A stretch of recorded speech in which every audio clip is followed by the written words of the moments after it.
نحمد ونصلی علی رسول الکریم اما بعد فاعوذ باللہ من الشیطان الرجیم بسم اللہ الرحمن الرحیم۔ قرآن کی تفسیر کر رہے ہیں، سورہ یونس پر پہنچے ہوئے ہیں اور آج پہلی آیت سے شروع کرتے ہیں سورہ یونس کی۔ اعوذ باللہ من الشیطان الرجیم، بسم اللہ الرحمن الرحیم۔ الف لام را تلک آیات الکتاب الحکیم۔ اکان للناس عجبا ان اوحینا الى رجل منهم ان انذر الناس وبشر الذين آمنوا ان لهم قدم صدق عند ربهم قال الكافرون ان هذا لساحر مبین۔ ان آیت کا ترجمہ ہے الف لام را، یہ کمال حکمت والی کتاب کی آیات ہیں۔ کیا لوگوں کے لیے ایک عجیب بات ہو گئی کہ ہم نے ان میں سے ایک آدمی کی طرف وحی بھیجی کہ لوگوں کو ڈرا اور جو لوگ ایمان لائے انہیں بشارت دے کہ ان کے لیے اللہ ان کے رب کے پاس سچا مرتبہ ہے۔ کافروں نے کہا بے شک یہ تو کھلا جادو ہے۔ سورہ یونس جو ہے وہ مکی سورہ ہے۔ جیسے کہ ہم جانتے ہیں کہ رسول اللہ صلی اللہ علیہ وسلم کی مکہ کے دور میں جب آپ نے 13 سال مکہ میں گزارے نبوت ملنے کے بعد، تو اس دوران جو صورتیں نازل ہوئیں وہ مکی صورتیں کہلائیں، اور جب آپ صلی اللہ علیہ وسلم مدینہ تشریف لے گئے تو پھر اس دور میں مدینہ کی ہجرت کے بعد کے وقت میں جو بھی صورتیں نازل ہوئیں، چاہے وہ مکہ ہی میں ہوئیں، حجۃ الوداع کے موقع پر بھی ہوئیں، لیکن وہ مدنی صورتیں کہلاتی ہیں۔ تو سورہ یونس مکہ کے دور میں نازل ہوئی ہے۔ آپ صلی اللہ علیہ وسلم ابھی مکہ سے ہجرت نہیں کی تھی آپ صلی اللہ علیہ وسلم نے، اور یہ ہجرت سے تقریباً 1 سال پہلے کا وقت نازل ہوئی ہے، یعنی کہ مکی دور کے تقریباً آخری حصے میں نازل ہوئی ہے۔ تو اس کا مضمون جو ہے مکہ کی صورتوں میں عام طور پر توحید، رسالت اور آخرت کے دلائل ہوتے ہیں، قرآن کی سچائی کے بارے میں، رسول اللہ صلی اللہ علیہ وسلم کی سچائی کے بارے میں، اللہ کی توحید کے بارے میں اور آخرت کے بارے میں۔ الف لام را، الف لام را ان کو الگ الگ پڑھا جاتا ہے اور ان کو حروف مقطعات کہتے ہیں۔ عطا سے ہے یعنی کہ الگ الگ پڑھے جانے والے حروف، اور یہ ان کا معنی جو ہے اللہ سبحانہ تعالیٰ ہی جانتا ہے۔ رسول اللہ صلی اللہ علیہ وسلم کی کسی صحیح حدیث میں ان کے معنی نہیں بتائے گئے، اور یہ بتایا گیا کہ ان کے ایک ایک حرف کو پڑھنے سے 10 نیکی کا جو ثواب ہے، یعنی الف کو پڑھنے کے 10 نیکیاں، لام کو پڑھنے کے 10 نیکیاں اور را کو پڑھنے کے 10 نیکیاں۔ تو اس کے علاوہ بہت سے باتیں ان کے بارے میں کہی گئی ہیں جو کہ ہم نے سورہ بقرہ میں بھی ان میں سے کچھ باتوں پر بحث کی تھی۔ تو انشاءاللہ اب آگے بڑھتے ہیں۔ تلک آیات الکتاب الحکیم۔ تلکا جو ہے یہ اسم و اشارہ ہے، یعنی کہ تلکا لہٰذا ان الفاظ سے کسی چیز کی طرف اشارہ کیا جا رہا ہوتا ہے، جیسے کہ اردو میں ہم کہتے ہیں وہ یا یہ، وہ کتاب یا وہ گھر یا یہ گھر، تو اسی طرح سے وہ یا یہ یا اس طرح سے ان کا ترجمہ ہوتا ہے۔ تو تلکا جو ہے وہ بعید کا اشارہ ہے، یعنی دور کی چیز کی طرف اشارہ کرنے کے لیے استعمال ہوتا ہے۔ اس کا لفظی ترجمہ ہوتا ہے وہ، ٹھیک ہے، لیکن یہاں پر اس کا ترجمہ یہ کیا گیا ہے کتابوں میں۔ کیوں؟ کیونکہ عربی میں یہ عربی زبان کا اسلوب ہے کہ جب کوئی چیز بڑی عظیم ہوتی ہے، کسی چیز کی عظمت کا اظہار کرنا ہوتا ہے، تو چاہے وہ چیز ہمارے قریب ہو، ہم اس کو اس طرف اشارہ کرنے کے لیے بعید کا اشارہ استعمال کرتے ہیں۔ تو تلکا یہ آیات الکتاب، یہ آیات ہیں الکتاب کی، اور کتاب کی صفت کیا ہے؟ الحکیم، یعنی ترجمہ کیا ہوا کہ یہ آیات اس حکمت سے بھرے ہوئے قرآن کی الکتاب کا مطلب قرآن ہے یہاں پر، تو یہ آیات حکمت سے بھرے ہوئے قرآن کی آیات ہیں، اور آیات سے مطلب قرآن کی ساری آیات بھی سمجھ سکتے ہیں، یا یہ جو آیات سورہ کی آیات نازل ہو رہی ہے وہ بھی سمجھی جا سکتی ہے۔ تو قرآن تو پورا کا پورا حکمت سے بھرا ہوا ہے، اور قرآن کی ہر آیت ہی عظمت والی ہے۔ تو اللہ سبحانہ تعالیٰ نے اس سورہ کا آغاز قرآن کا پرزور انداز میں قرآن کے بارے میں بتایا کہ یہ قرآن جو ہے کوئی معمولی کتاب نہیں ہے، یہ اللہ کی طرف سے یہ کتاب جو ہے وہ اللہ کی کتاب ہے اور حکمت سے بھری ہوئی ہے۔ تو حکمت کا کیا مطلب ہے؟ حکیم کا مطلب ہوتا ہے حکمت والی چیز، ٹھیک ہے، اور دانائی والی چیز، یعنی جس میں بہت ہی سمجھ بوجھ ہو، بہت گہری بات ہو، حکمت والی بات ہو، یا کوئی بات ایسی محکم بات کہ اس میں کوئی خطا نہ ہو، کوئی غلطی نہ ہو، اور عقل کے خلاف نہ ہو، نہ اس میں کوئی کمتر درجے والی بات ہو، کوئی معمولی بات نہ ہو، بڑی عظیم بات ہو، انسان کی عقل اور دانش پر مبنی ہو، یعنی کہ انسان اس کو جب پڑھے تو ایک عقل مند انسان کہے کہ ہاں واقعی میں یہ بہت عظیم بات ہے، بہت ہی صحیح بات ہے۔ پھر انتہائی محکم اور مضبوط اس کا مطلب بھی لیا گیا ہے، اور محکم جو ہے وہ قرآن کے جو احکامات ہے وہ قائم رہنے والے، وہ مضبوط ہے، یہ قیامت تک لوگوں کے لیے عمل کرنے والے ہیں، یہ مضبوط اور واضح احکامات ہیں جس کو جب انسان پڑھتا ہے تو سمجھتا ہے کہ ہاں مجھے یہ کام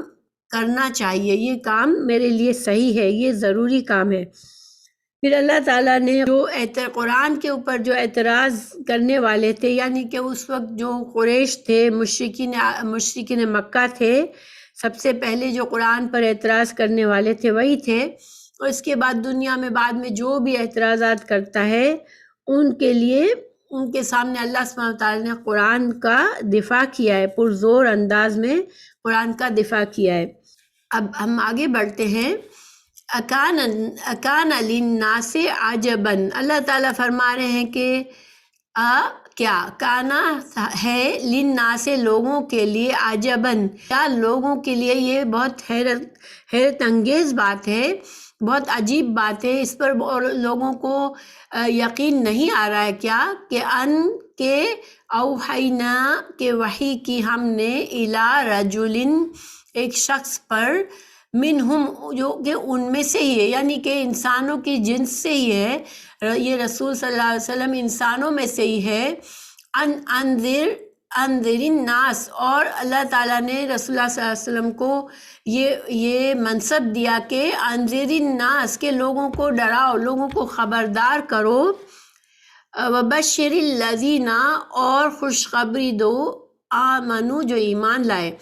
تو یہاں پر اللہ سبحانہ تعالیٰ فرما رہے ہیں کہ اللہ تعالیٰ نے اپنے نبی کی طرف وحی فرمائی جو کہ ایک انسان ہے، رسول اللہ صلی اللہ علیہ وسلم ایک انسان ہے، تو ایک انسان کے اوپر وحی نازل فرمائی، لوگوں کی ہدایت کے لیے سامان بھیجا، ہدایت کے لیے نصیحتیں فرمائی، تو کیا لوگوں کو اس پر حیرت ہو رہی ہے کہ یہ انسان کو کیوں یہ دی گئی وحی، یہ ایک انسان کو کیوں یہ منصب سونپا گیا؟ ایسا انداز ہے، تنزیہ انداز ہے، ایک حیرت اللہ تعالیٰ فرمانے کہ ان کی اس بات پر حیرت ہے جو اس طرح سے سوچتے ہیں کہ انسان کیسے نبی ہو سکتا ہے، انسان کیسے اللہ کا رسول ہو سکتا ہے، انسان کے پاس کیسے وحی آ سکتی ہے۔ تو اللہ تعالیٰ فرما رہے ہیں کہ ان کے اس بات پر تعجب ہے کہ یہ ایسی بات کر رہے ہیں جس کو یعنی عقل کے خلاف بات کر رہے ہیں، کیونکہ اللہ سبحانہ تعالیٰ کا ہمیشہ یہ طریقہ رہا ہے کہ انبیاء کرام انسانوں میں سے ہی چنے ہیں، اللہ تعالیٰ نے تمام انبیاء کو، انسانوں کو ہی انبیاء کرام کا منصب سونپا، کیونکہ ایک نبی کا مقصد ایک نبی کے آنے کا مقصد یہ ہوتا ہے کہ وہ اللہ کے پیغام کو وحی کے ذریعے اس کو ملتا ہے، نہ صرف وہ لوگوں تک پہنچاتا ہے بلکہ وہ خود بھی اس کے مطابق اپنی زندگی گزار کے ایک عملی نمونہ پیش کرتا ہے اپنے لوگوں کے لیے، تاکہ لوگ اللہ کے دین پر چل سکے۔ تو اگر اللہ سبحانہ تعالیٰ ایک انسان کو یہ کام نہ سونپتے اور انسانوں کی ہدایت کے لیے کسی فرشتے یا جن کو منتخب کرتے، تو اگر وہ اللہ سبحانہ تعالیٰ کے احکامات پر عمل کر کے بندوں کو دکھا بھی دیتے، تو بندے یہ اعتراض کرتے کہ یہ تو جن ہیں، یہ تو فرشتے ہیں، تو یہ لوگ تو یہ سارے کام کر سکتے ہیں، مگر ہم تو انسان ہیں، ہم انسان ہو کہ ہم کس طرح سے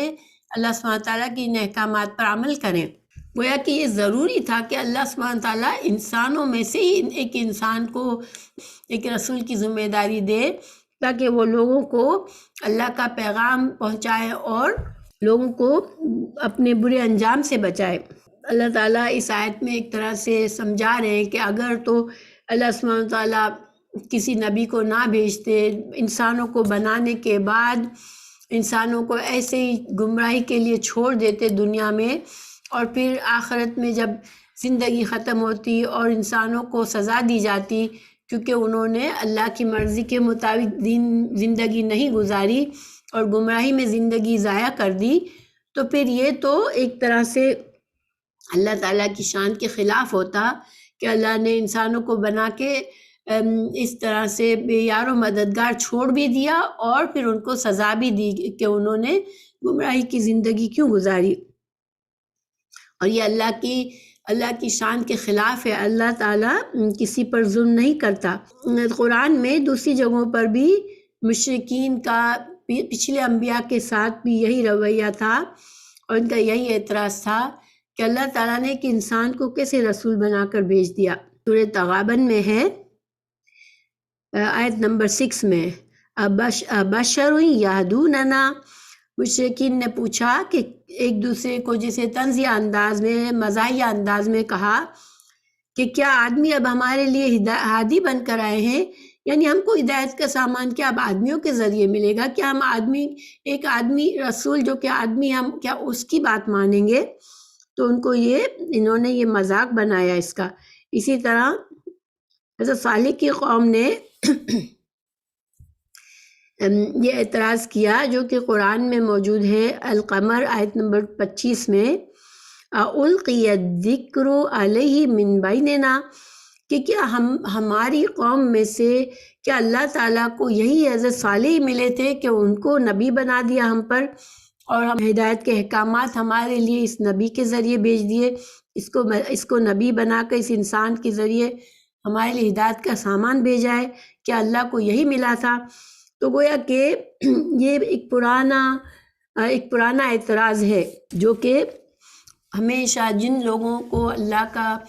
پیغام نہیں ماننا تھا، ہدایت پر نہیں چلنا تھا، جن کو دنیا میں وہ اپنے دنیا کی زندگی میں جو اپنی مرضی کا انہوں نے ایک طریقہ زندگی بنا رکھا تھا اس سے نہیں ہٹنا تھا، اب ان کے پاس کچھ اور اعتراضات نہیں تھے، کسی طرح سے وہ انبیاء کرام کو جھٹلا نہیں سکتے تھے، تو یہ جو سب سے بڑا جو اعتراض کرتے تھے وہ یہ کرتے تھے کہ ایک انسان کو کیسے رسول بنا سکتا ہے اللہ؟ یہ تو آدمی تو ہماری طرح کا ہے، یہ تو کھاتا ہے، یہ پیتا ہے، یہ بازاروں میں جاتا ہے۔ رسول اللہ صلی اللہ علیہ وسلم کے بارے میں بھی انہوں نے یہ اعتراضات کیے کہ ایسا انسان ہمارے لیے ہادی کیسے ہو سکتا ہے اللہ کی طرف سے۔ بہرحال اللہ سبحانہ تعالیٰ نے اپنے سوال سے نبی صلی اللہ علیہ وسلم کو یا قرآن کی عظمت کو کم کرنا چاہا۔ اللہ تعالیٰ نے ان کو نیچا دکھانے کے انداز میں ہی جواب دیا کہ کیا عجیب بات تو یہ ہوتی کہ اللہ نہ بھیجتا کسی ہادی کو ہدایت کے لیے، یا پھر اللہ تعالیٰ رسولوں کے فرشتوں کو یا جنوں کو ہدایت کے احکامات دے کر ان کو بھیجتا اور لوگوں کے لیے عمل کا نمونہ فرشتوں کو اور جنوں کو بناتا، تو وہ بات عجیب ہو جاتی۔ اللہ سبحانہ تعالیٰ نے قرآن میں کئی جگہ یہ بات واضح فرمائی ہے کہ یہ اللہ کا ایک احسان ہے کہ اللہ تعالیٰ انسانوں کو ہی انبیاء کرام کا منصب دیتے ہیں۔ سورہ آل عمران آیت 164 میں اللہ تعالیٰ نے فرمایا، بے شک مسلمانوں پر اللہ تعالیٰ کا بڑا احسان ہے کہ انہی میں سے ایک رسول ان میں بھیجا جو انہیں اس کی آیتیں پڑھ کر سناتا ہے، انہیں پاک کرتا ہے اور اپنی کتاب اور حکمت سکھاتا ہے۔ یقیناً یہ سب اس سے پہلے کھلی گمراہی میں تھے، تو دیکھیں رسول اللہ صلی اللہ علیہ وسلم کا منصب میں کیا کیا چیزیں تھیں اس میں بتایا گیا اس آیت میں کہ آپ صلی اللہ علیہ وسلم نہ صرف اللہ تعالیٰ کی آیتیں پڑھ کر سناتے تھے اور بلکہ صحابہ کرام کا تزکیہ فرماتے تھے، ان کی بری عادتیں ان کو بتاتے تھے، ان کے اندر اچھے اخلاق پیدا کرتے تھے، عملی طور پر قرآن کو سکھاتے تھے، خود بھی قرآن کے مطابق زندگی گزار کر ان کو سکھاتے تھے، پھر ان کو حکمتیں سکھاتے تھے۔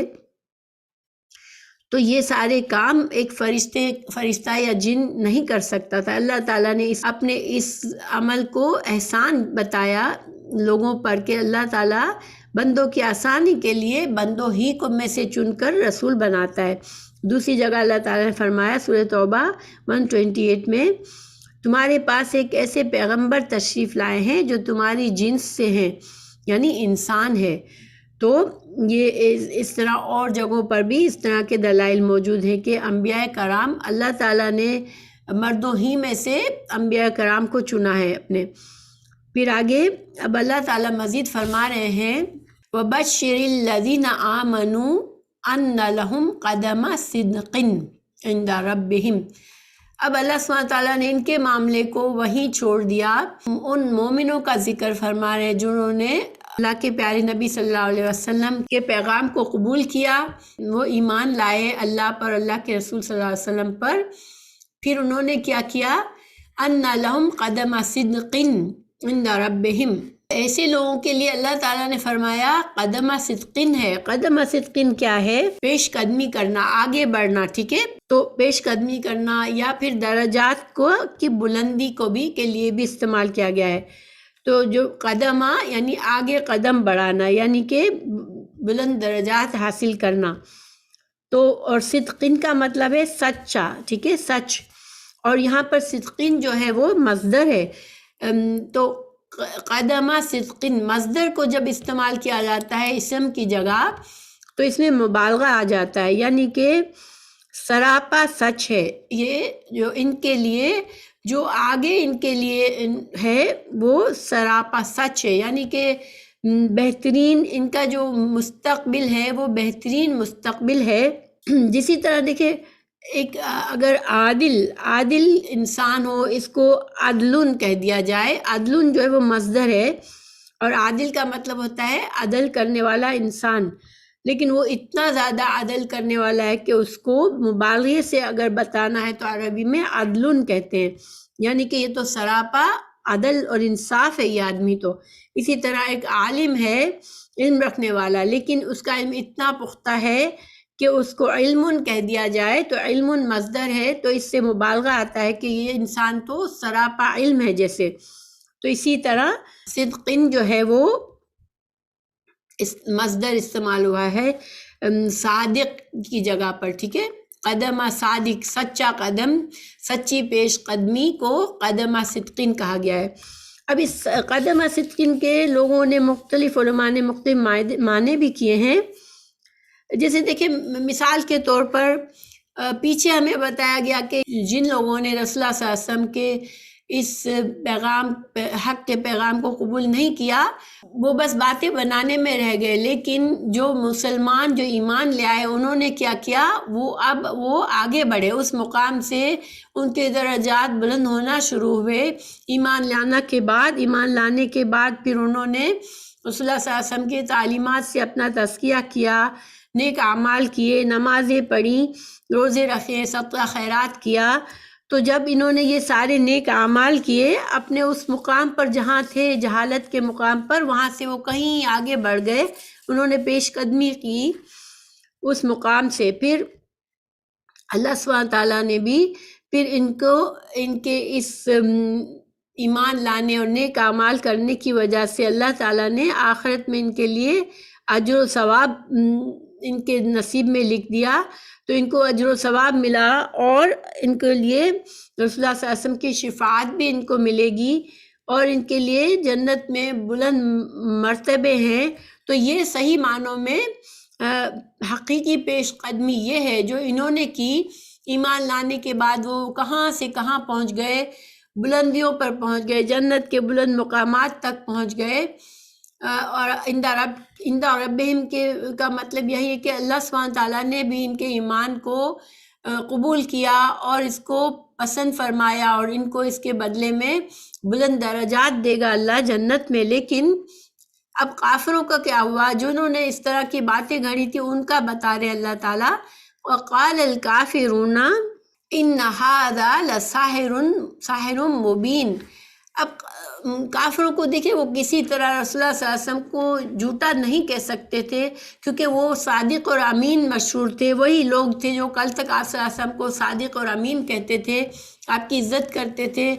تو اور قرآن کو بھی جھوٹا نہیں کہہ سکتے تھے، کیونکہ انہوں نے قرآن کو جب وہ سنتے تھے تو ان کے دلوں پر اثر ہوتا تھا۔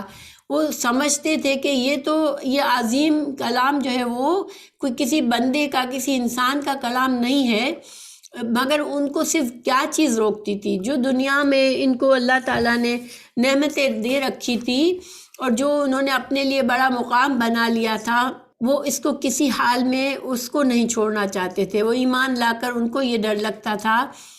کہ ہمیں عاجزی اختیار کرنی پڑے گی، ہم جو جس شان سے ہم نے ایک بڑی شان ہے ہماری، ہم کو عاجزی اختیار کرنی پڑے گی اور ہمیں سارے لوگوں کے برابر ہو جائیں گے۔ ہم جو غلام ہیں، جو نچلے طبقے، ان کے نزدیک جو نچلے طبقے کے لوگ ہیں، ہم تو ان کے جیسے ہی ہو جائیں گے اور ایک آدمی کی پیروی کریں گے، ہم رسول اللہ صلی اللہ علیہ وسلم کی پیروی کریں گے۔ تو یہ چیزیں ان کے تکبر نے ان کو ان چیزوں کی اجازت نہیں دی، اور دنیا کی محبت نے ان کو اپنے اس رتبے اور مال اور مقام کو چھوڑنے کی اجازت نہیں دی۔ تو اب وہ کیا انہوں نے کیا کہ بس جھوٹ گھڑنے میں ہی رہ گئے کہ اب کچھ نہیں سمجھ آیا تو کہہ دیا کہ یہ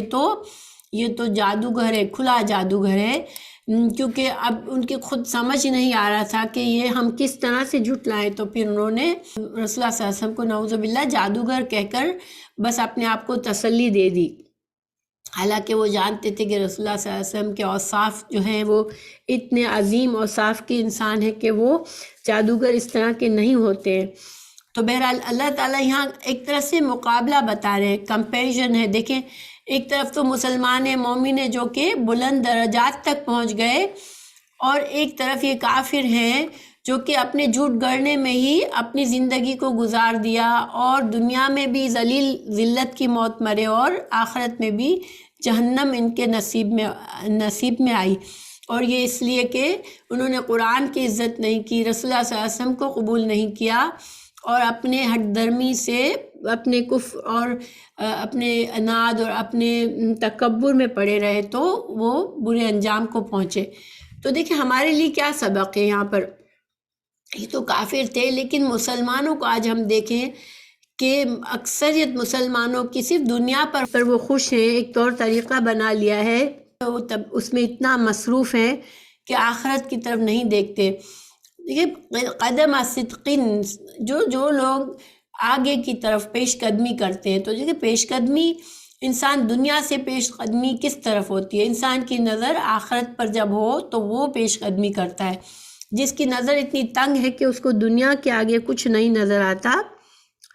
تو پھر وہ آگے نہیں بڑھ سکتا۔ انسان ظاہری بات ہے اتنا ہی آگے بڑھتا ہے جتنی اس کی نظر اس کو آگے تک لے جاتی ہے، جتنا وسعت اس کی نظر میں ہوگی اتنا وہ کوشش کرتا ہے۔ آج ہمارے مسلمانوں کی جو نظر ہے وہ صرف دنیا کی حد تک ہے، آخرت کی حد تک بہت کم لوگ سوچتے ہیں۔ تو اتنی تنگ نظر ہم ہو گئے ہیں آج کہ ہم اپنا وقت سارا کا سارا، دنیا کا وقت اور صلاحیتیں اور نعمتیں زیادہ تر ہم بس انہی میں لگے ہوئے ہیں، انہی کے اندر ہمیں بس خوش ہیں اور مگن ہیں۔ لیکن یہ پھر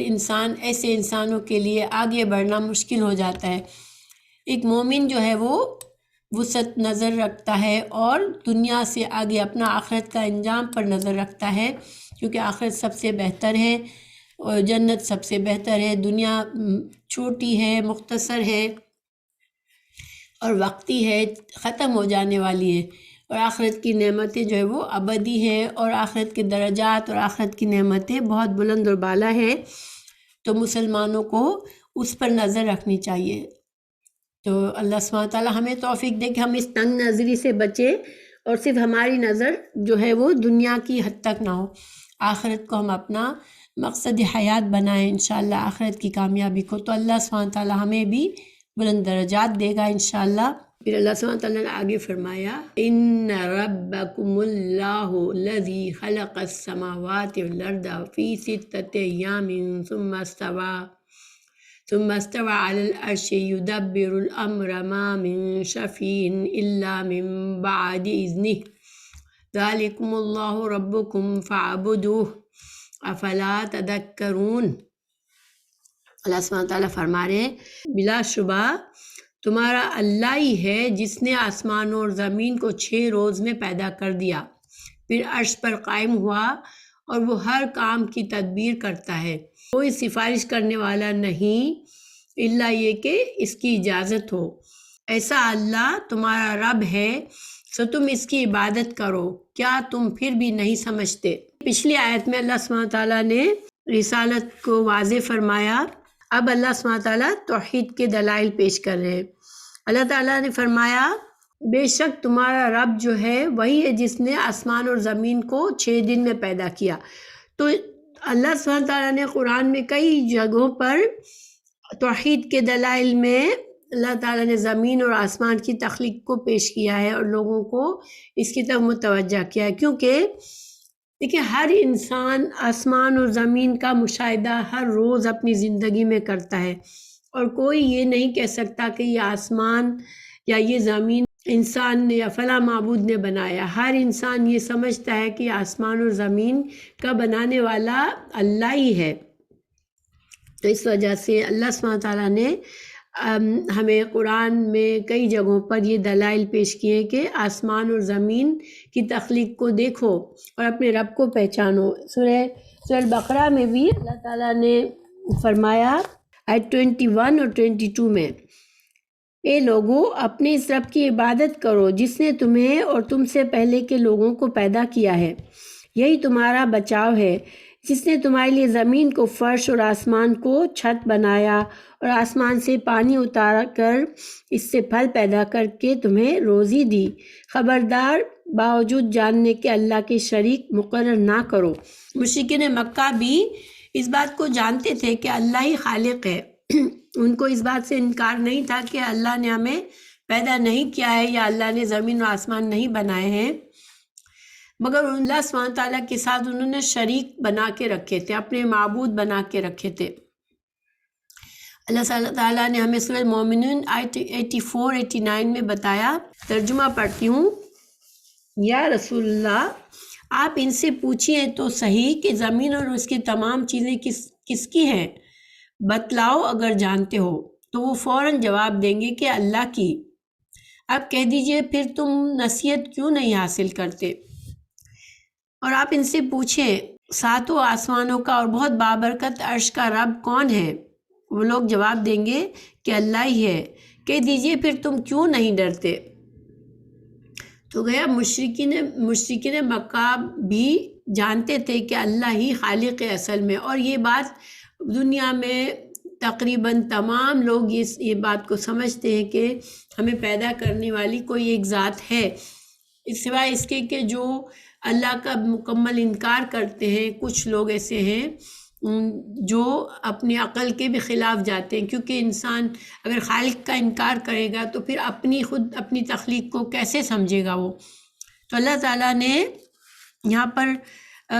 یہ دلیل فرمائی کہ اللہ تعالیٰ نے آسمان اور زمین کو 6 دن میں بنایا ہے۔ اب 6 دن سے کیا مطلب ہے؟ تو دیکھیں 6 دن کے بارے میں علماء نے 2 باتیں کہی ہیں، 2 اقوال ہیں۔ ایک تو یہ کہ جس طرح ہمارے دن اور رات ہیں اسی طرح کے 6 دن اور رات میں اللہ تعالیٰ نے زمین اور آسمان کی تخلیق فرمائی، لیکن پھر قرآن میں سورہ حج میں ہے کہ بے شک ایک دن تیرے رب کے پاس 1000 سال کے برابر ہے، یعنی جو اللہ تعالیٰ کے پاس کا ایک دن ہے جو وہ ہمارے یہاں کے 1000 سال کے برابر ہے۔ تو بہرحال دونوں اقوال موجود ہیں کہ اللہ تعالیٰ کے جو دنوں کی شمار ہے وہ ہم سے الگ ہے۔ ہمارا اللہ سبحانہ تعالیٰ کا ایک روز، اللہ کے تخلیق کا جو ایک دن تھا وہ ہمارے 1000 سال کے برابر تھا۔ اصل بات یہ سمجھنے کی کہ اللہ نے 6 دن میں بنایا، مگر اللہ تعالیٰ تو وہ ذات ہے کہ صرف کلمہ کن سے بنا سکتا تھا، کن فیکن، اللہ تعالیٰ کن فرماتے اور سب کچھ بن جاتا۔ لیکن اللہ تعالیٰ ہمیں یہاں بتا رہے ہیں کہ اس زمین و آسمان کو، اس کائنات کو، انسانوں کو اللہ تعالیٰ نے بڑی تدبیر سے بنایا ہے، بہت زیادہ حکمت اور بتدریج بنایا ہے۔ اس کا مطلب ہے کہ اللہ تعالیٰ نے یہ کائنات کی تخلیق کی ہم انسانوں کے لیے جو دنیا میں فائدے رکھے ہیں، پھر انسانوں کی جو ذات ہے، انسانوں کو جس طرح بنایا وہ ایسے ہی بے مقصد نہیں بنایا ہے۔ اللہ تعالیٰ نے بڑی حکمتوں سے اور بڑے تدریج سے اور آہستہ آہستہ کر کے بنایا ہے۔ تو پھر یہ چیزیں اگر انسان سوچتا ہے کہ یہ سب کچھ صرف بے مقصد ہے، دنیا میں پیدا ہو جانا، پھر دنیا میں اپنا جو دل چاہے کرو، پھر دنیا سے ختم ہو اور زندگی ختم ہو گئی، اگر ایسا ہی ہوتا تو پھر یہ چیز ایسے نہ ہوتی کہ اللہ تعالیٰ نے اللہ تعالیٰ نے قرآن میں بھی یہ فرمایا ہے کہ صرف کھیلنے کے لیے نہیں بنایا ہے، اللہ تعالیٰ نے حکمت سے بنایا ہے اور مقصد سے بنایا ہے، اور انسانوں کو اس مقصد کو سمجھنا ہے کہ ہماری تخلیق کیوں ہوئی ہے، انسانوں کا کیا مقصد ہے اس دنیا میں، اللہ تعالیٰ ہم سے کیا چاہتا ہے، اور وہ ہمیں قرآن سے ہی پتہ چلے گا۔ اس آیت میں بھی اللہ تعالیٰ نے ہمیں مزید آگے اپنا مقصد حیات کو بتایا ہے۔ پھر اللہ تعالیٰ نے فرمایا کہ 6 دن میں بنانے کے بعد ثم استوى علی العرش، پھر اللہ سبحانہ تعالیٰ عرش پر مستوی ہو گیا، اور اس کے بعد عرش سے یدبر الامر، اللہ تعالیٰ نے اپنی مخلوق کو بنا کر غافل چھوڑ نہیں دیا، بلکہ اپنے عرش سے اللہ تعالیٰ اس کائنات کا پورا تدبیر فرما رہا ہے، اللہ تعالیٰ اس کائنات کا انتظام چلا رہا ہے۔ اللہ تعالیٰ اپنی مخلوق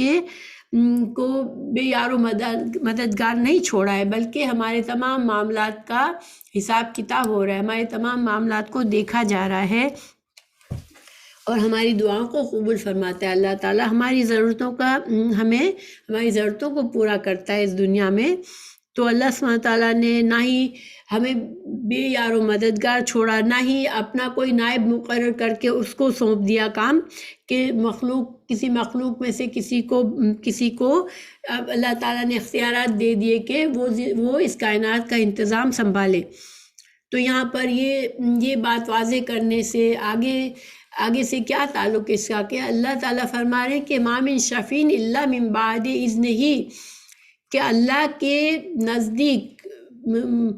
کوئی سفارش کرنے والا نہیں اگر اللہ یہ کہ اللہ خود اجازت دے اس کو۔ اللہ سبحانہ تعالیٰ کا عرش پر مستوی ہونے سے اس آیت کے ٹکڑے سے اس کا کیا تعلق ہے کہ کوئی شفیع نہیں ہے، کیونکہ انسان کیا کرتے ہیں، انسان اس دنیا میں اپنی مرضی کا دین بنا لیتے ہیں اور اللہ تعالیٰ کے سفارشی بنا لیتے ہیں، کچھ اختیارات ان کے یہ سمجھ لیتے ہیں کہ ان ہستیوں کو اللہ نے کچھ اختیارات دیے ہیں، پھر وہ ان کو خوش کرتے ہیں، ان کی پرستش کرتے ہیں، اور اس طرح سے وہ اپنے آپ کو تسلی دے دیتے ہیں کہ ہم نیکی کے راستے پر بھی چل رہے ہیں اور اپنی مرضی کی زندگی بھی گزار رہے ہیں۔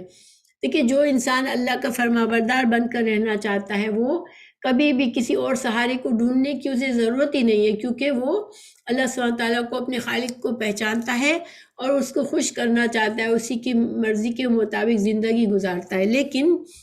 جو لوگ اپنی مرضی اور خواہشات کے مطابق زندگی گزارنا چاہتے ہیں وہ پھر اپنے لیے اللہ کے شریک بنا لیتے ہیں، کچھ ہستیوں کو اپنے سفارشی بنا لیتے ہیں کہ ہم جو کچھ کریں اس دنیا میں یہ ہستیاں ہماری سفارش کریں گی اور ہمیں آخرت کے بھی اچھے درجات مل جائیں گے۔ لیکن اللہ سبحانہ تعالیٰ نے قرآن میں یہ واضح فرما دیا ہے کہ شفاعت جو ہے وہ پہلی بات تو یہ بتا دی اللہ تعالیٰ نے کہ کافروں کے لیے کوئی شفاعت نہیں ہوگی آخرت میں، کیونکہ یہ انہوں نے اللہ کی نافرمانی میں زندگی گزاری، تو اب ان کے لیے آخرت میں کوئی بھی اللہ کے سامنے ان کی سفارش نہیں پیش کر سکے گا، اللہ ان سے ناراض ہے اور ان کے لیے ہمیشہ کے لیے آخرت میں عذاب ہے۔ اللہ تعالیٰ سورہ مدثر میں فرمایا فما تنفعهم شفاعت الشافعین، کہ کافروں کو کوئی شفاعت کسی کی شفاعت کام نہیں آئے گی۔ اسی طرح سورہ بقرہ میں آیت 48 میں بھی اور آیت 123 میں بھی فرمایا کہ وَلَا يُقْبَلُ مِنْهَا شَفَاعَةٌ کہ کسی جان سے کوئی سفارش قبول نہیں کی جائے گی، یعنی جو کفر پر مر گیا پھر اس کے لیے کوئی سفارش نہیں ہے۔ آخرت میں کسی کی جرت نہیں ہوگی کہ اللہ تعالیٰ سے یہ کہے کہ اللہ ان کو تو معاف کر دے یا ان پر رحم کر دے، کیونکہ اللہ تعالیٰ کا وعدہ ہے کہ جو اپنے کفر پر مرے گا، جو اللہ کی ناراضگی کما کر دنیا سے جائے گا، اس کو عذاب ہونا ہے۔ لیکن مومنوں کے لیے رسول اللہ صلی اللہ علیہ وسلم کی بھی سفارش ہے اور شفاعت ہے، اور اللہ تعالیٰ نے مومنوں کے لیے اللہ تعالیٰ مختلف ہستیوں کو سفارش کی اجازت دے گا اللہ تعالیٰ۔ لیکن شفاعت کے بارے میں اللہ تعالیٰ کا قانون اللہ تعالیٰ نے سورہ بقرہ 255 میں آیت الکرسی میں فرمایا کہ من ذا الذی یشفع عندہ الا باذنہ کہ کون ہے جو اس کی اجازت کے بغیر اس سے کسی کی بھی سفارش کرے۔ اسی طرح سورہ سبا میں آیت 23 میں فرمایا اور اللہ کے ہاں کسی کے لیے سفارش فائدہ نہ دے گی مگر اس کے لیے جس کے لیے وہ اجازت دے۔ تو گویا کہ شفاعت کا جو مسئلہ ہے وہ یہ ہے کہ اللہ سبحانہ تعالیٰ خود ہی اجازت دیں گے جن ہستیوں کو، وہ شفاعت کریں گی، وہ سفارش کریں گی۔ پھر اللہ تعالیٰ جن لوگوں کے لیے سفارش پسند فرمائیں گے انہی کے لیے سفارش کی جائے گی، اور اللہ تعالیٰ جس حد تک شفاعت کو پسند کریں گے اسی حد تک شفاعت کو کرنے کی اجازت ہوگی۔ تو اب یہ کہ انسان دیکھیں، یہ تو کافروں کا معاملہ ہے، مسلمان کیا ہے؟ بہت سے مسلمان آج یہ غلط شفاعت کے عقائد بنا لیتے ہیں کہ فلاں پیر، فلاں بزرگ، فلاں نیک آدمی، فلاں قبر والا ہماری شفاعت کرے گا، پھر وہ اس کو وہ اختیارات دے دیتے ہیں، جیسے ان سے بلا اسباب وہ سمجھتے ہیں کہ یہ ہستیاں غیبی طور پر ہماری مدد کریں گی اور آخرت میں بھی ہماری شفاعت کریں گی۔ تو اس طرح کے عقائد جو ہیں وہ بہت ہی خطرناک عقائد ہیں، انسان کی دنیا اور آخرت سب خراب کرنے والے عقائد ہیں، کیونکہ اللہ سبحانہ تعالیٰ کے ہاں کوئی بندہ یا کوئی ہستی ایسی نہیں ہے جو اللہ نہ چاہے، اللہ کی مرضی نہ ہو اور وہ منہ کھول کر اللہ سے بحث کرے کہ نہیں اللہ اس بندے کو معاف کر دے کیونکہ میں چاہتا ہوں۔ یہ کسی کی یہ جرت نہیں ہوگی۔ بہت سی جگہوں پر اللہ تعالیٰ نے فرما دیا ہے کہ نہ ملائکہ کچھ کر سکیں گے، شفاعت کر سکیں گے، نہ کوئی اور ہستی کر سکے گی، اور رسول اللہ صلی اللہ علیہ وسلم کی شفاعت بھی اللہ کے اذن سے ہی ہوگی، ٹھیک ہے۔ تو اللہ تعالیٰ انسان کو، مسلمانوں کو چاہیے کہ اپنے دین کو صحیح رکھے، اپنے عقائد کو صحیح رکھے، اور اللہ سبحانہ تعالیٰ سے کو خوش کرنے والے کام کرے اور اللہ سے اچھی امید رکھے اور گناہوں سے بچے، اللہ کو ناراض کر کے دنیا سے نہ جائے، اور کسی بھی آدمی کا، کسی انسان کا، کسی بزرگ کا دامن نہ پکڑنے کے فلاں بزرگ جو میرے دنیا میں بھی سارے کام کر دیں گے، اگر مجھے اولاد نہیں ہے تو میں چادر چڑھاؤں گا ان کی قبر پر تو مجھے اولاد ہو جائے گی، یا میں ان سے مانگوں گا اور وہ میری شفاعت کر لیں گے۔ اس طرح کے عقائد شرکی عقائد ہیں، اور ان کا یہ انسان اپنی آخرت بھی برباد کرتا ہے اس طرح سے۔ یہ اللہ تعالیٰ فرما رہے ہیں ذالکم اللہ ربکم فاعبدوہ۔ اب اللہ سبحانہ تعالیٰ نے اپنے رب ہونے کے دلائل اوپر دیے کہ اللہ وہ رب ہے جس نے نہ صرف تم کو پیدا کیا بلکہ آسمان و زمین کو پیدا کیا، اور اللہ تعالیٰ یدبر الامر، اور تمہارے تمام معاملات کو اللہ تعالیٰ مدبر ہے، اللہ تعالیٰ ہی کے ہاتھ میں تمہارے سارے معاملات، اور اللہ تعالیٰ کو ہر بات کا علم ہے، تمہارے ہر چھپے اور ظاہر کا علم ہے۔ تو اب اللہ تعالیٰ نے جب اپنے رب ہونے کے دلائل پیش کیے تو اب اللہ تعالیٰ فرما رہے ہیں کہ فَاعْبُدُوهُ، تو اب اگر رب وہی ہے، صرف وہ اکیلا رب ہے، تو پھر اسی کی عبادت بھی کرو، کیونکہ پرستش جو ہے، جو عبادت جو ہے وہ صرف اور صرف جو ہے وہ اس کی جا سکتی ہے جو کہ عبادت کے قابل ہو۔ جب ہم کو تمام فائدے اللہ ہی کی طرف سے ہے، ہم کو ہماری زندگی بھی اللہ ہی نے دی ہے، ہمارا رب اللہ ہے، مالک خالق مدبر اللہ ہے، تو پھر عبادت کا حقدار بھی وہی ہے۔ اللہ ہی کا حق ہے کہ اللہ کے بندے جو ہیں وہ اس کی عبادت کرے۔ اور عبد کے دو معنی ہیں، ایک تو ہم جو پرستش کرتے ہیں، اللہ تعالیٰ کے لیے عبادت کے کام کرتے ہیں، نماز پڑھتے ہیں، روزہ رکھتے ہیں، اور دوسرے اللہ تعالیٰ کے جو بھی عبادات ہم پر فرض کیے وہ کرتے ہیں۔ اور دوسرا مطلب عبد کا مطلب ہوتا ہے غلام، تو انسان غلام بن کے رہے، اللہ کا غلام۔ تو غلام کون ہوتا ہے؟ جس کی اپنی کوئی مرضی نہیں ہوتی، وہ اپنے مالک کی مرضی کے مطابق چلتا ہے، ہر کام اپنی زندگی مالک کی مرضی سے گزارتا ہے۔ تو ہم کو اللہ تعالیٰ حکم فرما رہے ہیں کہ تم غلام بن جاؤ، تم میرے صحیح معنوں میں بندے بن جاؤ اور میری رضا کے کام کرو، اسی میں تمہارے لیے بھلائی ہے۔ افلا تذکرون، یہاں پر اللہ تعالیٰ نے تذکرون فرمایا، ذکر ہوتا ہے نصیحت پکڑنا، یاد کرنا۔ تو اللہ تعالیٰ ہمیں یہاں پر نصیحت فرمانے کے بعد ہمیں کہہ رہے ہیں کہ تم نصیحت کو پکڑو، تم نصیحت کو کیوں نہیں پکڑتے ہو؟ تم کیوں نہیں ان باتوں پر غور و فکر کر کے تم حق کو پہچانتے ہو؟ اور اپنا نصیحت جو پکڑتا ہے وہ عبرت لیتا ہے، اور وہ اپنے اعمال کو بدلتا ہے، اپنی برائیاں دور کرتا ہے اور اپنے اندر اچھائیاں پیدا کرتا ہے۔ تو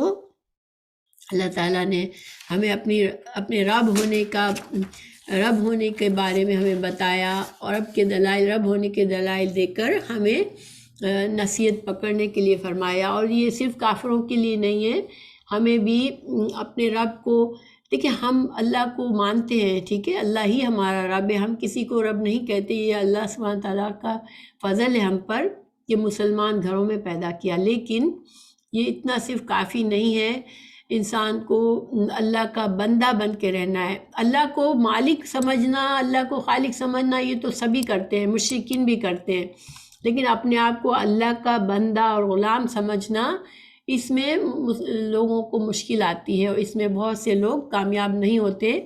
اللہ ہمیں توفیق دے کہ ہم اللہ کے بندے بن کے رہیں، اپنی ہر مرضی کو اللہ کے تابع کر دیں، کیونکہ رسول اللہ صلی اللہ علیہ وسلم جو ہے وہ اپنے عبد ہونے پر بڑا فخر کرتے تھے۔ جب اللہ تعالیٰ عبدی یا عبد نہ کہہ کر آپ صلی اللہ علیہ وسلم کی طرف سلام فرماتے تو رسول اللہ صلی اللہ علیہ وسلم کے لیے یہ بہت بڑا اعجاز ہوتا تھا۔ تو پھر ہم کون ہیں؟ ہم کیوں اللہ کے بندے نہ بنے؟ اللہ میں توفیق دے ہم اللہ کے مکمل تابع دار، اللہ کے غلام، اللہ کے پورے بندے بن جائے، آمین۔ اب اللہ سبحانہ تعالیٰ نے دوسری آیت میں اللہ تعالیٰ نے رسالت کے دلائل دیے، تیسری میں اللہ تعالیٰ نے اپنی توحید کے دلائل دیے۔ اب یہاں پر آخرت کے دلائل پیش کیے جا رہے ہیں۔ اللہ تعالیٰ فرما رہے ہیں الیہ مرجعکم جمیعا، اسی کی طرف تم سب کا لوٹنا ہے۔ تو لوٹنا سے کیا مطلب ہے؟ دیکھیں اللہ تعالیٰ ہی خالق ہے، اللہ تعالیٰ نے اپنی مخلوق کو پیدا کیا، اللہ سبحانہ تعالیٰ نے ہم سب کو پیدا کیا، اور پھر اس زندگی سے موت آئے گی اور اس کے بعد دوبارہ زندہ کیا جائے گا، اسی اللہ سبحانہ تعالیٰ کے حضور پیشی ہوگی۔ اور انسان دیکھیں اس دنیا میں اگر جو انسان آخرت پر یقین نہیں رکھتا وہ اللہ پر کیسے یقین رکھ سکتا ہے؟ جس کا آخرت پر پختہ یقین نہیں ہے، کیونکہ اللہ سبحانہ تعالیٰ تو عدل کرتا ہے، دنیا میں کوئی عدل نہیں ہے۔ دنیا میں دیکھیں کوئی امیر پیدا ہوتا ہے، کوئی غریب کے گھر میں پیدا ہوتا ہے، کوئی ساری زندگی عیش کے ساتھ گزارتا ہے، کوئی ساری زندگی مشکلوں اور تکلیفوں میں گزارتا ہے، پھر کوئی انسان ظلم کرتا رہتا ہے اور کوئی مظلوم ہوتا ہے۔ کبھی کبھار اللہ تعالیٰ دنیا میں بھی ظالموں کو سزا دیتا ہے، لیکن دنیا میں پورا حساب کبھی نہیں ہوتا۔ تو پھر یہ اللہ تعالیٰ کے انصاف کے خلاف ہے کہ اللہ تعالیٰ ایک دن ایسا نہ آئے جس میں اللہ تعالیٰ تمام مخلوق کو ان کو جزا اور سزا دے۔ اللہ تعالیٰ انسانوں کے اعمال کا حساب، جن لوگوں نے دنیا میں اللہ کی فرما برداری میں زندگی گزاری اور نیک کام کیے، اللہ سبحانہ تعالیٰ ان کے ان نیکیوں کو، ان قربانیوں کو، ان کی ان محنت کو اللہ تعالیٰ کیسے رائے کرے گا؟ اللہ سبحانہ تعالیٰ ان کی تمام اعمال کا حساب ہے اللہ کے پاس، اور اس کا برابر حساب کا اس کے بارے میں ان کو جزا دی جائے گی، ان کے نیک اعمال کی ان کو اجر و ثواب اور بلند درجات دیے جائیں گے۔ اور پھر جن لوگوں نے دنیا میں کفر کیا، اپنی مرضی کی زندگی گزاری اور دنیا میں عیش سے جیے، دیکھیں کافروں کو دنیا میں کوئی فکر نہیں ہوتی، اگر اللہ نے ان کو نعمتیں دی ہوتی ہیں، ان کو نہ حلال حرام کی فکر ہوتا ہے، نہ ان کو حقوق و فرائض کی ان کے اوپر کوئی ذمہ داری محسوس کرتے ہیں، وہ جب دنیا میں اپنی مرضی کی زندگی گزارتے ہیں اور جو چیز ان کے نفس کو خوش کرتی ہے وہ کرتے ہیں، تو پھر ایسی زندگی گزار کے جب انسان جاتا ہے، اللہ کو نہ کبھی اللہ کے بارے میں غور کرتا ہے، نہ اللہ کی عبادت کرتا ہے، نہ اللہ کی فرما برداری کرتا ہے، تو پھر ان کو آخرت میں کوئی اجر و ثواب کیسے مل سکتا ہے؟ پھر ان کے لیے نہایت گرم پانی پینا ہے اور دردناک عذاب ہے۔ تو یہ گرم پانی کے بارے میں کئی جگہوں پر کہا گیا ہے کہ کس طرح سے ان کی زندگی کیسی ہوگی اور آخرت میں کس طرح سے، جہنم میں کس طرح سے ان کو عذاب ملے گا۔ اللہ تعالیٰ نے سورہ الرحمن میں فرمایا کہ یطوفون بینہا وبین حمیم آن، یعنی کہ گرم پانی اور جہنم کے درمیان یہ چکر لگاتے رہیں گے۔ اسی طرح اللہ تعالیٰ نے سورہ محمد میں فرمایا ان کو اتنا گرم پانی پلایا جائے گا کہ ان کی آنتیں کٹ جائیں گی۔ اسی طرح بہت سے مقامات پر جہنم کی گرمی اور گرم پانی کا ذکر فرمایا گیا ہے۔ فشاربون شرب الحمیم، کہ وہ سورہ واقعہ میں آیت نمبر 55 میں کہا گیا کہ ان پہ اوپر بھی گرم پانی انڈیلا جائے گا اور ان کو گرم پانی پلایا جائے گا۔ بما کانوا یکفرون، اور کیوں ہوگا کہ انہوں نے دنیا میں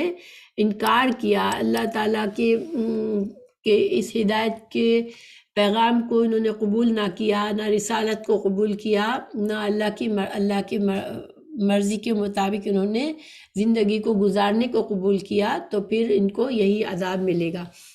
وَهُوَ الَّذِي جَعَلَ الشَّمْسَ ضِيَاءً وَالْقَمَرَ نُورًا وَقَدَّرَهُ مَنَازِلَ لِتَعْلَمُوا عَدَدَ السِّنِينَ وَالْحِسَابَ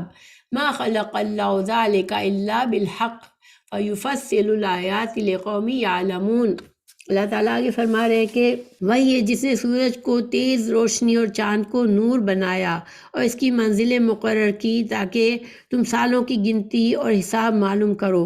اللہ نے یہ سب کچھ نہیں پیدا کیا مگر حق کے ساتھ، وہ آیات کو ان لوگوں کے لیے کھول کھول کر بیان کرتا ہے جو جانتے ہیں۔ اللہ سبحانہ وتعالیٰ مزید کچھ اپنی قدرت بیان فرما رہے ہیں کہ هو الذی جعل الشمس ضیاء، اللہ وہی اللہ ہی تو ہے جس نے سورج کو روشنی والا بنایا ہے۔ ضیاء جو ہے وہ ایسی روشنی ہوتی ہے جس میں حرارت بھی ہوتی ہے، ٹھیک ہے؟ تو سورج کی روشنی تیز روشنی اور اس میں حرارت ہوتی ہے۔ والقمر نورا، اور قمر چاند کو اللہ تعالیٰ نے نور والا بنایا۔ تو نور جو ہے وہ اس کا مطلب بھی روشنی ہوتا ہے، لیکن اس روشنی میں حرارت نہیں ہوتی۔ تو اللہ تعالیٰ نے دن اور رات میں چاند اور سورج کے ذریعے انسانوں کو روشنی اور فائدے عطا فرمائے، اور پھر اللہ سبحانہ تعالیٰ نے قدر منازل لتعلموا عدد السنین، اللہ تعالیٰ نے چاند اور سورج کی منازل مقرر فرمائی۔ چاند جو ہے وہ 28 دنوں میں اپنی منزلوں سے گزرتا ہے اور روز چاند کی شکل بدلتی ہے، پھر 1 یا 2 دن تک چھپ جاتا ہے، پھر نئے سرے سے طلوع ہوتا ہے، جس سے تاریخ کا اور مہینوں کا اور سالوں کا تعین ممکن ہوتا ہے۔ اور یہ بہت آسان طریقہ ہے، اسی وجہ سے شریعت کے تمام احکامات جو ہیں وہ جیسے حج ہے، روزہ ہے، کفارہ ہے، عدت ہے عورت کی، یہ ساری چیزوں کی گنتی کے لیے قمری کیلنڈر کو استعمال کیا جاتا ہے۔ اسی طرح سورج کا جو منزلیں ہیں، سورج ہر روز ایک نئی مشرق سے طلوع ہوتا ہے اور ایک نئی مغرب میں غروب ہوتا ہے۔ تو یہ غروب اور طلوع سے دن چھوٹے بڑے ہوتے ہیں، سال میں مختلف، سردیوں میں چھوٹے دن ہوتے ہیں، گرمیوں میں بڑے دن ہوتے ہیں، اور اس سے بھی سال کا سورج سے بھی سال کی گنتی کی جاتی ہے۔ تو یہ اللہ سبحانہ تعالیٰ نے ان چاند اور سورج میں یہ فائدے بھی رکھے ہیں انسانوں کے لیے۔ اللہ تعالیٰ فرما رہے کہ ما خلق اللہ ذالک الا بالحق، تو اللہ تعالیٰ نے یہ کائنات کا زبردست انتظام بنایا ہے جس میں ہر چیز ویسی ہے جیسے اس کو ہونا چاہیے، اور ہر چیز اس طرح کام میں لگی ہوئی ہے جو کہ انسانوں کے لیے زندگی، اس دنیا میں زندگی بحال رکھنے کے لیے ضروری ہے۔ چاند اور سورج کے کئی فائدے ہیں انسانوں کو، تو اگر اللہ سبحانہ تعالیٰ نے یہ سب کچھ بیکار نہیں بنایا، یہ حق کے ساتھ اور بامقصد بنایا ہے،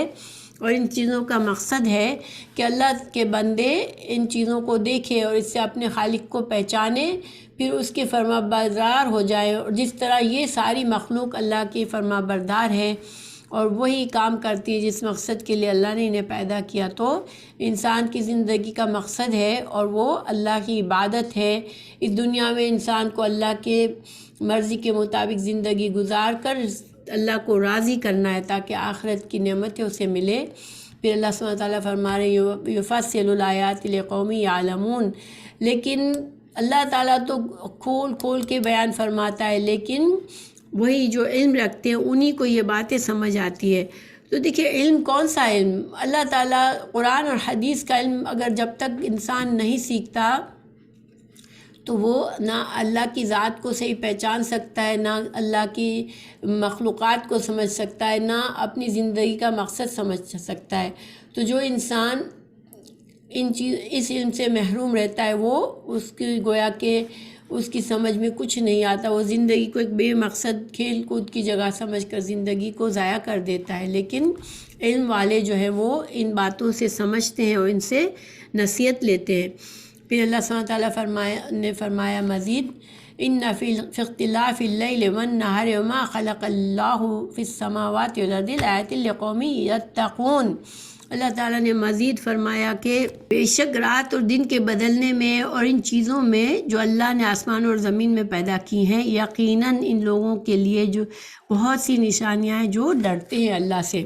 اللہ کا تقوی جو ہے وہ علم سے آتا ہے۔ اگر انسان اللہ کو پہچانے گا، اللہ کی قدرت کو سمجھے گا، اللہ کے عدل کو سمجھے گا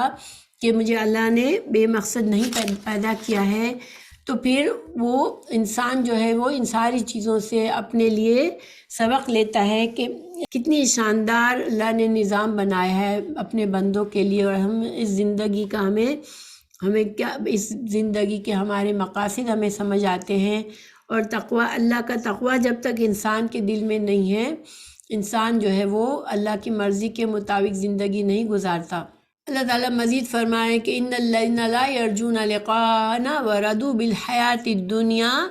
واطمأنوا بها والذین هم عن آیاتنا غافلون۔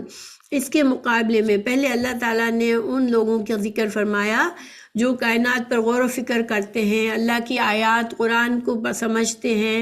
ہدایت کا سامان جو اللہ نے بھیجا قرآن اور حدیث سے علم حاصل کرتے ہیں، ان کے دلوں میں اللہ کی معرفت ہوتی ہے، وہ اللہ سے تقوی کرتے ہیں اور اللہ کی مرضی کے مطابق زندگی گزارتے ہیں۔ لیکن ان کے مقابلے میں جو لوگ ہماری ملاقات کی امید نہیں رکھتے، یعنی جن کو آخرت کا یقین نہیں ہے کہ ہاں اللہ ہمیں دوبارہ پیدا کرے گا اور ہمیں حساب کتاب دینا ہے، اللہ کے سامنے ہمیں پیش ہونا ہے اور ہمیں ہمارے اعمال کا حساب کتاب دینا ہے، جن کو یہ چیز نہیں معلوم، ان کو اس چیز کی امید ہی نہیں ہے، ان کا خیال ہی نہیں ہے، وہ کیا کرتے ہیں کہ وہ دنیا کی زندگی میں خوش ہو گئے ہیں اور اسی پر مطمئن ہو گئے ہیں، اور وہ لوگ جو ہماری آیات سے غافل ہیں۔ تو گویا اس سے ہمیں کیا پتہ چلا کہ انسان اگر غفلت میں زندگی گزارے گا، اگر دین کا علم حاصل نہیں کرے گا اور اپنی زندگی کا مقصد نہیں سمجھے گا تو وہ غافل ہوگا اور غفلت میں اپنی اس دنیا کو ضائع کر دے گا، صرف دنیا ہی کی نعمتوں پر وہ مطمئن ہوگا اور صرف دنیا ہی کے اچھے اور برے میں وہ خوش ہوگا، اسے نہ حلال حرام کی فکر ہوگی، نہ اسے حق اور باطل کی، نہ اسے حقوق اور فرائض کی فکر ہوگی، وہ بس جو اس کا دل چاہے گا وہ کرے گا۔ تو ہمیں ان آیت سے کیا پتہ چلتا ہے کہ آخرت کا پختہ یقین جتنا ہوگا ہمارے دل میں اتنا ہی زیادہ ہمارے دل میں تقوی آئے گا۔ اور دیکھیں ہم سب آخرت میں یقین رکھتے ہیں، مگر ہمیں اپنے یقین کو اتنا مضبوط کرنا ہے کہ ہمیں آخرت کا انجام ہمارے سامنے نظر آئے، اور ہم جب بھی دنیا کے فیصلے کریں اور دنیا میں اپنے لیے کچھ ہم راہ مقرر کریں یا ہم اپنے وقت کو کیسے گزاریں دنیا میں، ہمارے لیے ہم کس چیز میں جد و جہد کریں، ان سب میں ہمیں آخرت کو اپنے نظروں کے سامنے رکھنا ہے، آخرت کے انجام کو، تو پھر کامیابی ہے ہمارے لیے۔ اولئک مأواہم النار بما کانوا یکسبون۔ اللہ سبحانہ تعالیٰ نے ان کا برے انجام کے بارے میں بتا دیا کہ جو لوگ غفلت میں زندگی گزار لیتے ہیں، پھر یہی لوگ ہیں جن کا ٹھکانہ جہنم ہے، اس کے بدلے جو کہ انہوں نے کمایا ہے۔ ظاہری بات ہے دنیا میں جب کچھ بھی نہیں کیا، دنیا میں جب کچھ بھی محنت نہیں کی تو ان کو آخرت کی نعمتیں کیسے ملے گی؟ یہ دنیا جو ہے وہ دارالعمل ہے اور آخرت جو ہے وہ دارالجزا ہے۔ تو جب ہم نے عمل ہی نہیں کیا تو پھر جزا بھی نہیں ہوگی۔ جن لوگوں نے کوئی عمل نہیں کیا، اور دیکھیں اعمال کے لیے جو شرائط ہیں قبولیت کے، وہ ایمان ہے۔ تو اللہ پر ایمان، رسول اللہ صلی اللہ علیہ وسلم پر ایمان کے ساتھ انسان جب قرآن اور حدیث کے مطابق نیک اعمال کرتا ہے تو وہ اس کے لیے آخرت کے لیے بلند درجات کا ذریعہ بنتے ہیں۔ اور انسان اپنی مرضی سے جو کچھ کرتا ہے اور اللہ کی اسے کوئی پہچان نہیں تو پھر وہ اعمال اللہ کے لیے نہیں ہے وہ، ٹھیک ہے؟ اللہ کی رضا کے لیے وہی اعمال ہوتے ہیں جو انسان ایمان کے ساتھ کرتا ہے۔ اللہ تعالیٰ فرما رہے ہیں ان الذین آمنوا وعملوا الصالحات یہدیہم ربہم بایمانہم تجری من تحتہم الانہار فی جنات النعیم دعواہم فیہا سبحانک اللہم وتحیتہم فیہا سلام وآخر دعواہم ان الحمد للہ رب العالمین۔ اب اللہ سبحانہ تعالیٰ نے فرمایا کہ بے شک جو لوگ ایمان لائے اور انہوں نے نیک اعمال کیے، ان کا رب ان کے ایمان کی وجہ سے ان کی رہنمائی کرے گا اور ان کے نیچے سے نعمت کے باغوں میں نہریں بہتی ہوں گی۔ تو اس آیت میں اللہ سبحانہ تعالیٰ نے نیک لوگوں کے لیے جو ایمان لائے، نیک اعمال کیے، ان کا اجر بتا رہے ہیں کہ پھر اللہ انہیں ہدایت دے گا، یعنی اللہ تعالیٰ دنیا میں بھی ان کو نیک کاموں کی ہدایت دے گا اور ان کو توفیق بھی دے گا کہ وہ اس ایمان کے راستے پر، نیکی کے راستے پر جمے رہے، اور ان کے ایمان کی مضبوطی کے ساتھ وہ زندگی گزاریں گے تو پھر وہ ان کا انجام یہ ہوگا کہ وہ جنتوں میں باغات میں ہوں گے جہاں پر نہریں بہہ رہی ہوں گی، اور ان کے جو دعویٰ ہوگا، جو ان کی زبانوں سے جو سانس کی طرح اللہ کی حمد جاری ہوگی جنت میں، کہ جب انسان جنت میں جائیں گے تو جنت کی نعمتوں اور جنت کے عجائبات کو دیکھ کر بے اختیار کہیں گے اے اللہ تو پاک ہے۔ تو یہ جو اللہ کی تعریف ان کے دلوں سے نکلے گی وہ ان کے سانس کے ساتھ نکلے گی، ان کو یعنی کہ بغیر سوچے بھی ان کے جو سانس بھی اسی طرح چل رہی ہوگی کہ اللہ کی پاکی بیان کر رہے ہوں گے، اور ان کے دل اور زبان ہر وقت اللہ کی تسبیح کر رہے ہوں گے۔ رسول اللہ صلی اللہ علیہ وسلم نے فرمایا کہ جنتی جنت میں کھائیں گے اور پئیں گے، نہ تھوکیں گے، نہ پیشاب کریں گے، نہ پاخانہ کریں گے، نہ ناک صاف کریں گے۔ صحابہ نے پوچھا جو کھانا وہ کھائیں گے وہ کہاں جائے گا؟ تو رسول اللہ صلی اللہ علیہ وسلم نے جواب دیا بس ڈکار آئے گی اور پسینہ آئے گا اور جس سے مشک کستوری کی خوشبو آئے گی، اور ان کا کھانا تحلیل ہو جائے گا۔ ان کے دلوں میں اور ان کی زبان پر تسبیح اور حمد خود بخود بے اختیار جاری ہوگی، جس طرح سانس خود بخود جاری ہوتی ہے۔ تحیتہم کا مطلب ہے زندگی کی دعا دینے کہ اللہ تمہیں زندگی بخشے، یعنی کہ وہ جنت ایک دوسرے کو دعا دیں گے اور جب سلام کریں گے اور ان کے لیے زندگی کی دعا دیں گے اور ایک دوسرے سے ملیں گے تو زندہ رہنے اور سلامتی کے الفاظ ہوں گے ایک دوسرے کے لیے۔ جنتیوں کے دلوں میں ایک دوسرے کے لیے محبت ہوگی، تعظیم ہوگی، اور نہ صرف ایک دوسرے کو جنتی سلام کہیں گے بلکہ فرشتے بھی ان کو سلام کریں گے جنت میں، اور اللہ سبحانہ تعالیٰ کی بھی اللہ سبحانہ تعالیٰ کی طرف سے بھی سلام ملے گا ان کو، اور ان کی دعا اور گفتگو کا اختتام جو ہوگا وہ رب العالمین کی حمد کے ساتھ ہوگا۔ دنیا میں بھی ان کی گفتگو اور دعا کا خاتمہ اللہ تعالیٰ کی حمد و تسبیح کے ساتھ ہوا کرتا تھا۔ جیسے ہمیں مجلس کی دعا سکھائی گئی ہے کہ جب ہم کہیں جائیں لوگوں سے ملے تو آخر میں سبحانک اللہم بحمدک اشہد ان لا الہ الا انت استغفرک واتوب الیک کہتے ہیں۔ تو اسی طرح سے ہمارا جنت میں بھی جب لوگوں سے ملاقات ہوگی تو ہم آخرت ایک دوسرے کو دعا اور اللہ سبحانہ تعالیٰ کی حمد و ثنا جاری ہوگی اور ایک دوسرے کے لیے سلامتی کی دعا ہوگی۔ اللہ سبحانہ تعالیٰ ہم سب کو جنت کی نعمتیں نصیب کرے۔ اللہ تعالیٰ ہمیں جہنم کے عذاب سے محفوظ رکھے، آمین۔